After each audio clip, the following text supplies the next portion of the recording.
Hey, over the weekend, I had a chance to go to my LCS. I also stopped at Half Price Books and got my polls yesterday because it was New Comic Book Day. Let's see what I got.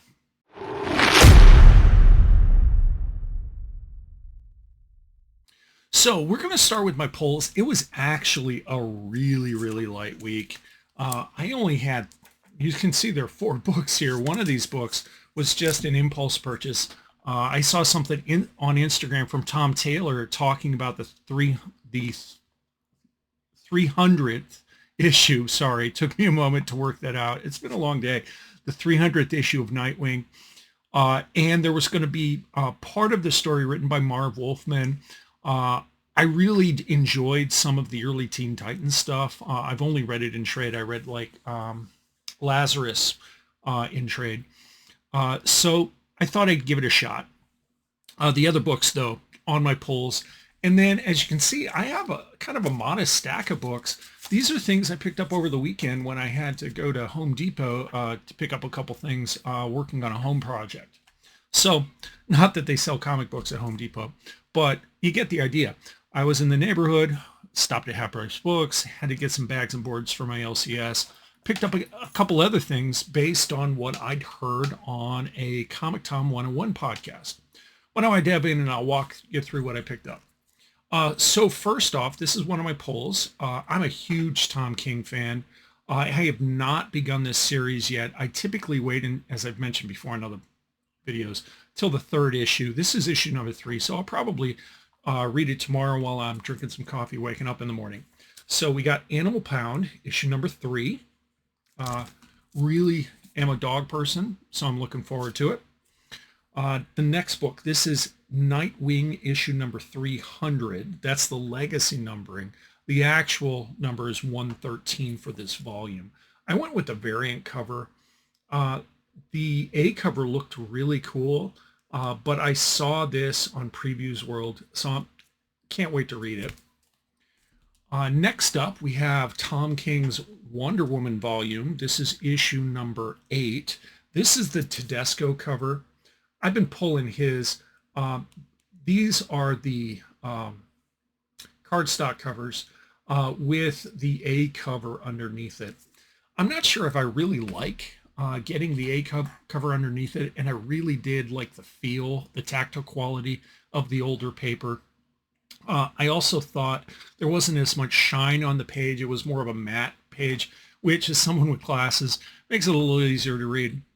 The next book is the last one out of my polls. This is Miles Morales Spider-Man issue 19. And this, according to Marvel, is the legacy number 301. Last issue was supposed to be issue number 300, according to the legacy numbering. But I think Marvel's kind of doing a bait and switch. Miles Morales has not had 300 issues of comic book.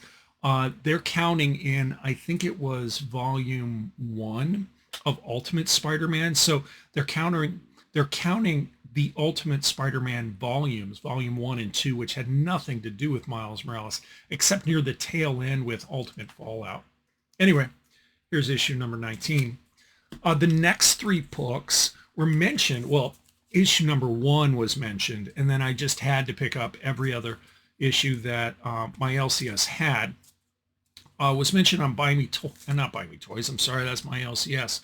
It was mentioned on Comic Tom podcast last week. They were talking about the new Fantastic Four movie coming out and how Marvel was saying there are certain issues of Fantastic Four that you can access for free if you use some QR codes and do some internet wizardry that is supposed to help prepare you for the flavor of story that they're talking about.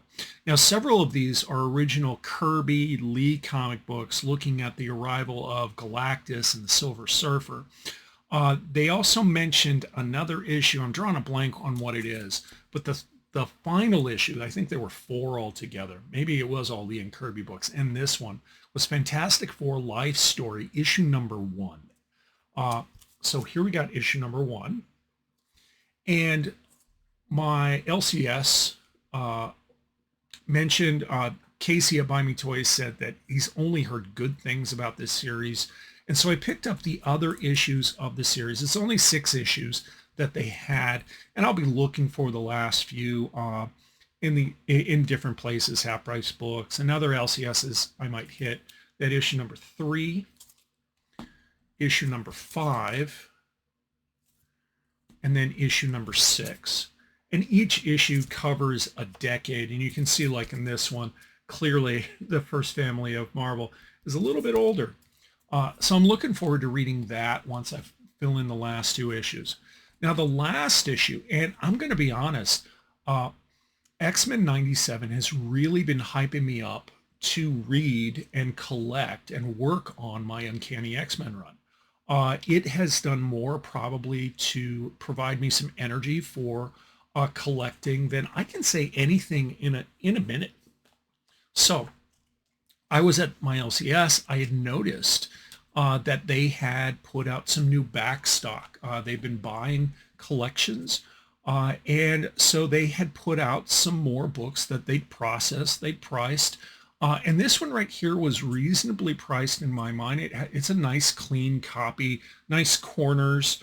There are a couple spine dings, but looking at it, let me double check, take off my eyes. Oh, there is one color break. There is a crease though, that isn't a color break that probably would get out. So it's a pretty nice copy. This one is Uncanny X-Men issue 191. This is the first appearance, for those of you who don't know it, of Nimrod, which back in the original series, I just thought Nimrod was cooler than anything. The fact that he was nigh unstoppable by the X-Men. It was also where I saw really Bishop being introduced and flexing. So I was looking forward to picking this one up when I saw it. And I'm hoping that we're going to see more Nimrod in the current 97 series. I bet we will. The next couple books are just kind of fillers. Well, okay, one's a filler. The other 2 were total impulse buys. I really wasn't thinking I'd pick them up. At Half Price Books. This is Catwoman 29. This is the New 52 volume. Big fan of the New 52. Catwoman, Batgirl, Batman, a lot of the other 52 series. This is, as I mentioned before, this is how I cut my teeth as an adult collector. And then these are not New 52 books. These are actually Minor Keys. And I thought, what the heck? I'm not really speccing on these. You know, for now, they'll be in my PC. I typically don't sell books, though I have some that I've kind of thinned out because they're dupes and I have the better copy. Maybe those will be trade bait or something like that. I don't know. Anyway, we have Brightest Day, issue number 9, which is the first appearance of Jackson Hyde, the second Aqualad. He's been a big deal in the Young Justice cartoon. Kind of a cool character. Though, I'll be honest, I don't think DC's been doing much with him or Aquaman for some time. They didn't have his first appearance. I'm sorry, this is not his first appearance. Correction on that. This is where it's revealed what his power set is. Okay, so that's a minor key. Issue number 7, I think, was his first appearance. And then this is his first cover appearance, issue number 10. So that's all I have. If you did like listening and watching my video, listening to me ramble and going on about the comics I'm collecting and why I collect them, please do like and subscribe. Hit the bell up in the corner so that way you'll receive notifications when I share new content. And as always, don't forget, read more comics. Thanks for watching.